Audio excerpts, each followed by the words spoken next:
Bismillahirrahmanirrahim. Assalamualaikum warahmatullahi wabarakatuh. Alhamdulillahilladzi ja'alana minan nasihin wa afhama minal ulumil ulama'ir rasihin.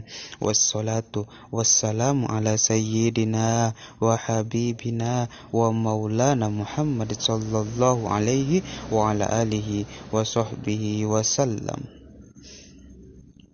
Pada kesempatan yang sangat berbahagia ini, insya Allah kami akan memaparkan sedikit hal mengenai investasi menurut Al-Quran. Sebelum itu, alangkah lebih baiknya apabila kita mengetahui pengertian dari investasi. Secara umum, investasi adalah suatu kegiatan penanaman modal guna mendapatkan keuntungan di masa depan. Dalam arti luas, modal tidak hanya berupa uang, namun juga sumber daya yang lain juga dapat dijadikan investasi. Menurut beberapa pendapat,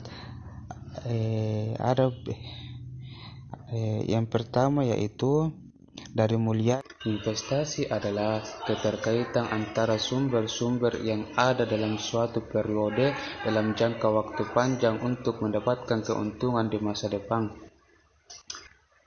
Sedangkan menurut Jogianto mengartikan investasi sebagai penundaan konsumsi saat ini untuk dimanfaatkan dalam produksi yang efisien selama jangka waktu tertentu. Sedangkan investasi menurut Sudono adalah pengeluaran untuk membeli barang, modal, dan suatu perlengkapan produksi dengan tujuan mengganti dan menambahkan suatu barang modal dalam perekonomian yang digunakan untuk memproduksi barang dan jasa di masa yang akan datang. Penafsiran dalam Al-Quran yang pertama yaitu dari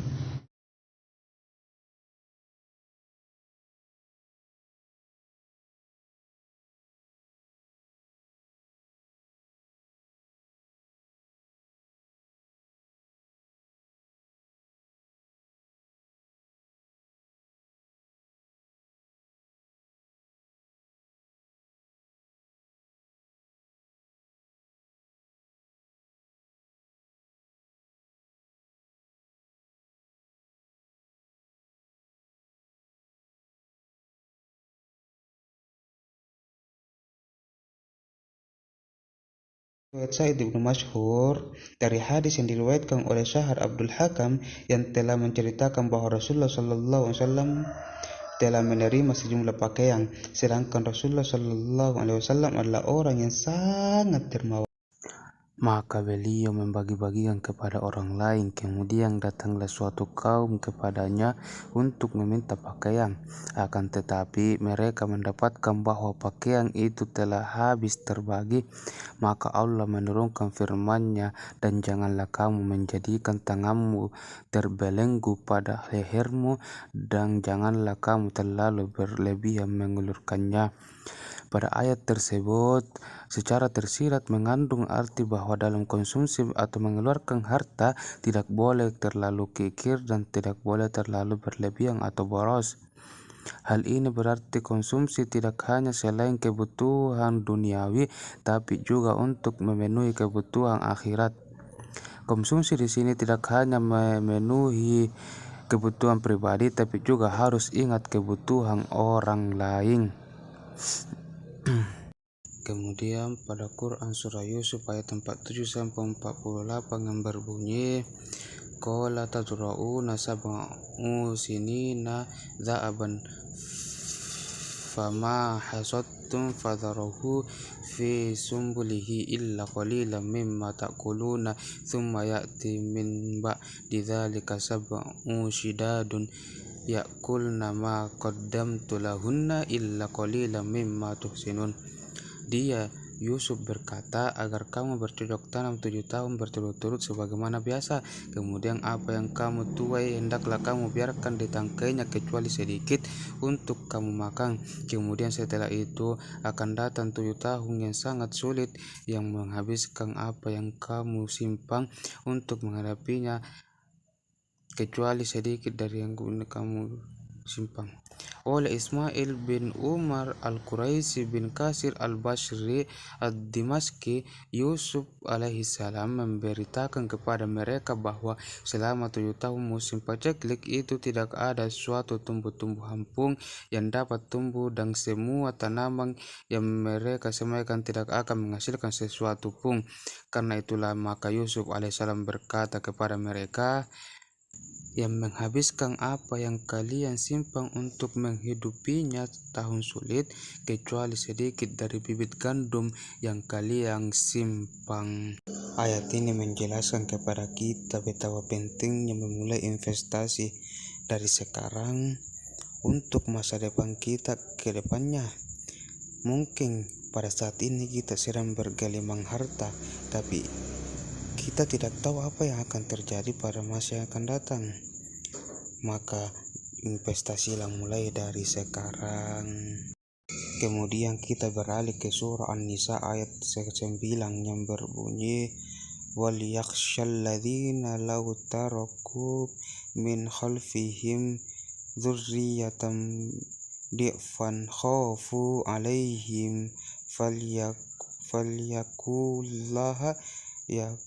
يَقُولُوا قَوْلًا سَدِيدًا. Dan hendaklah takut kepada Allah orang-orang yang sekiranya mereka meninggalkan keturunan yang lemah di belakang mereka, yang khawatir terhadap kesejahteraannya. Oleh sebab itu hendaklah mereka bertakwa kepada Allah, dan hendaklah mereka berbicara dengan tutur kata yang benar. Adapun sumber hukum yang dapat kita petik dari surah An-Nisa ayat 9 ini menerangkan bahwa kelemahan ekonomi, kurang stabilnya kondisi kesehatan fisik, dan kelemahan inteligensi anak akibat kekurangan makanan yang bergizi merupakan tanggung jawab kedua orang tuanya. Maka disinilah hukum Islam memberikan solusi dan kemurahan untuk dilaksanakannya KB, yang mana untuk membantu orang-orang yang tidak menyanggupi hal-hal tersebut agar tidak berdosa di kemudian hari, yakni apabila orang tua itu meninggalkan keturunannya atau menelantarkannya akibat desakan-desakan yang menimbulkan kekhawatiran mereka terhadap kesejahteraannya. Oleh karena itu, bagi orang-orang yang beriman hendaklah bertakwa kepada Allah dan selalu berlindung dari hal-hal yang dimurkai di sisi Allah. Kita hendaknya takut apabila meninggalkan keturunan yang lemah dan tak memiliki apa-apa, sehingga mereka tak bisa memenuhi kebutuhan mereka sendiri dan terlunta-lunta. Ayat ini menjelaskan mengenai harta waris turun sebagai peringatan kepada orang-orang yang berkenaan dengan pembagian harta warisan agar jangan menelantarkan anak-anak yatim yang dapat berakibat pada kemiskinan dan ketakberdayaan.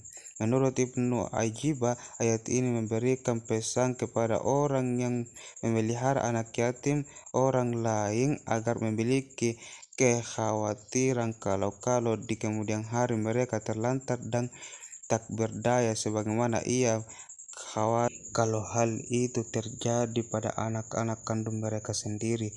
Ketidakberdayaan itu tidak melulu menyangkut soal ekonomi semata, tetapi pada seluruh aspek kehidupan, terlebih-lebih lagi aspek kehidupan dalam beragama Islam.